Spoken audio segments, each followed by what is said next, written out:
you work mostly with family, and I always hear that, like, I guess, with businesses starting, like, don't work with your friends, don't work with your family, and have a professional relationship. I'm just like, I don't know what sort of problems arise when you're working with your family. That's a great question. So what I tell a lot of people, having a network of 150 families, I've seen a lot of different scenarios, and it is true, you meet one family office, you met one, but there are some common themes, and one of the common themes is most family offices, they either operate as a business or they operate as a family. Most don't do both well, otherwise it causes a lot of friction. I mean, we've experienced that at our family office a little bit, where we've tried to make clear swim lanes, where my brother runs some of the operating companies that we still own, so 2 of them are manufacturing companies, the third's a meat market, and I lead our alternative investments. And the reason we try to stay in our own lanes is so we can operate actually as a family outside of it. But yeah, candidly, there's business and wealth has fractured a lot of family relationships. And when people say, oh, I'd love to work with my friends or family, I always suggest, like, you want to make sure you understand, like, how that works and stuff, because ultimately, in my opinion, business is not worth losing family over, because the Sachse family works so hard so that we can be together and celebrate together and not live independent lives just as wealthy individuals. Great question. Anybody else? There we go.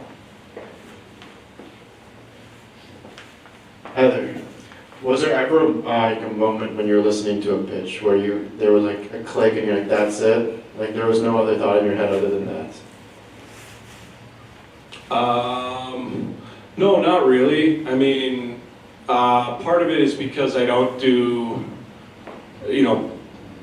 pattern recognition type stuff, but yeah, there's data points that I get in a pitch where all of a sudden it gets me really, really excited. But I mean, I grew up under the Sachse family poker table, so like verbal is binding, and not enough VCs understand that. When you say you're in, you're in. You said it. But too many of them play the game of soft commit, circle back type stuff, and that's just not how I roll. So yeah, I'm very calculated, where I usually know if I'm committing to the entrepreneur before the meeting, because we've had data or other meetings beforehand. I don't do the Shark Tank, hey, I got excited what you said. Mm-hmm.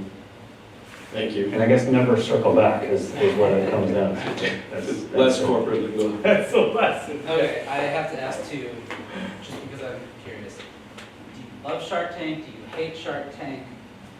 Indifferent to it? So, I mean, I actually know one of the Sharks people that manages it. It's not a glamorous job, so I don't envy, because he's got like responsible for like 150 that this individual does, and he's in a lot of other stuff. But people immediately think like ventures like Shark Tank, and Shark Tank is very Hollywood-esque of it. Actually, ventures can be very, very boring, where you're just researching a lot, you're saying no a lot, you're meeting a lot of different people or putting yourself out there. It's not as glamorous as people think, and it also can be a lonely road, especially a lot of these young emerging managers trying to raise, you don't have much of a team and stuff like that. So it's not as glamorous as people think. So I think I just get frustrated with that, where they're like, oh yeah, you're kind of like Shark Tank. It's like, stuff I do is nothing that entertaining. So I know, but I do watch it. I think it's awesome seeing some entrepreneurs on there and whatnot. But who's your style most like on that show? If you like compare yourself to someone and one of the Sharks of, this is kind of how I operate when it comes to, if any of them are like similar to you and your style. Well, I probably would say none of them, but probably actually Mr. Wonderful, because both him and I have dyslexia. So that's the only reason that we would be connected, because I usually don't like all the stuff that he has put out there with I mean, he does a lot of residuals and stuff like that. He does weird deals. Yeah. Interesting, there you go, that's identify with something, yeah. question? Hello, I'm wondering if there are any big, or maybe not big, but general principles to starting a startup that you think are vital to success. I know you mentioned focus on the problems you want to solve, make sure those have a targetable market, but I'm wondering if there's anything more subtle or nuanced that you might be able to speak to. Yeah, it's the work velocity, and it's the velocity of testing hypotheses, whether with users or customers, and how quickly people are learning. Because I'm going to take the person that learns once or twice a week over the person that learns once a quarter type stuff. And I mean, venture is a game of trying to iterate until you find a sweet spot where your product it fits a true need and can actually scale. So.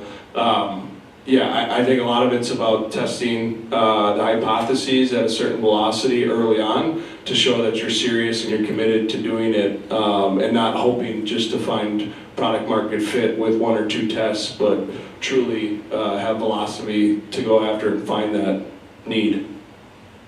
Thank you. Damn, these are really good questions.